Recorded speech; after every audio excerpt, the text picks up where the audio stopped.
কিনা আমি জানি না। আল্লাহ তাআলা কেন মানুষ বানিয়েছেন এটা জানার দরকার আছে নাকি নাই? সবাই একটু কথা বলুন, জানার দরকার আছে নাকি নাই?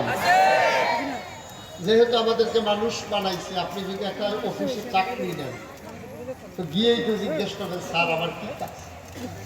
এটা বসুইরা কামলা হোক, অটো ড্রাইভার হোক, সিএনজি ড্রাইভার হোক, যে কোনো মেল ফ্যাক্টরিতে চাকরি হোক অথবা অফিস আদালতের চাকরি হোক, তারে কেন নিয়োগ দেওয়া হয়েছে সে জানতে চায়, নিয়োগ পাওয়ার আগেই সেটা জানে।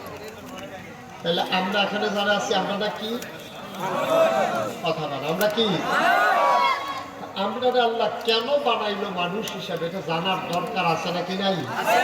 আমি একদিন জিজ্ঞেস করছিলাম আল্লাহকে, যে আল্লাহ এই যে আপনি মানুষকে বানাইছেন আমরা কি কাজে লাগে আপনার? আমি খেয়াল করে দেখছি এই যে বিশাল আকাশ বানাইছেন আপনি, একটাও খুঁটি নেই।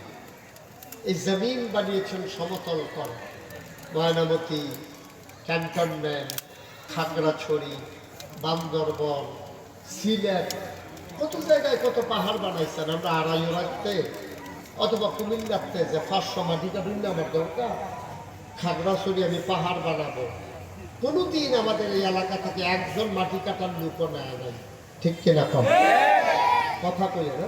আপনি একটা একটু পিছনে আমার দিকে ঘুরে বসুন, এদিকে কলেক্টর করে দেন, আমার দিকে চাই যাবেন, আপনি একটু ঘুরাবেন। সভাপতি কারা? আমরা একটু আইসব ব্যাপারে সভাপতি অর্কি নিঃশ্বাস নাকি মার হাবা জোরে কর।